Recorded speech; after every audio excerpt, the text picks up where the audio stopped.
వర్షం కారణం వల్ల పొలం అయితే కొయ్యలేకపోతున్నాము. చూడండి పొలం మొత్తం పండిపోయింది. Hello welcome back to my channel. గీయాల ముచ్చట ఏంటంటే ఇగో చూస్తున్నారు కదా వెనకాల పొలం, వరి పొలం ఉంటుంది అనమాట. ఇదంతా ఇది మొత్తం మాదే. ఆల్మోస్ట్ ఒక 10 ఎకరాల వరకు ఉంటుంది. మొత్తం మాదే ఇదంతా.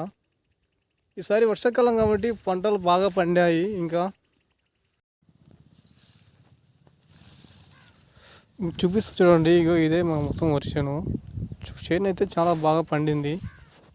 వర్షాకాలం కాబట్టి నీళ్ళకి ఎలాంటి కరువు, ఎలాంటి ఇబ్బంది ఉండదు. కాబట్టి వర్షాలు ఎక్కువ పడితే పొలం బాగానే పండుతుంది. మాది ఈసారి బాగానే పండింది. ఇప్పటికీ పొలం అయితే మొత్తం కొయ్యాలి పొలం, ఎందుకంటే పొలం ఎవరిప్పటికీ అయ్యి చాలా రోజులు అవుతుంది. కానీ కొయ్యకపోవడానికి కారణం ఏంటంటే వర్షాలు. మా ఊరి సైడ్ అయితే రోజు వర్షాలు పడుతూనే ఉన్నాయి. నేల అనేది చాలా పచ్చిగా ఉండడం వలన చేన్ మిషన్ తీసుకొస్తానంటే కొయ్యనికి వీలు కాదు. ఎందుకంటే భూమి మెత్తగా ఉండడం వలన చేన్ మిషన్ తీసుకొచ్చి కొయ్యనికి వస్తే అది దిగబడుతుంది. దిగబడి పొలానికి సరిగ్గా కొయ్యదు. ఇంకా మరియు పొలాన్ని మొత్తం అక్కడికి తొక్కుతుంటుంది. అందువలన పొలం అయితే కొయ్యనికి రాదు.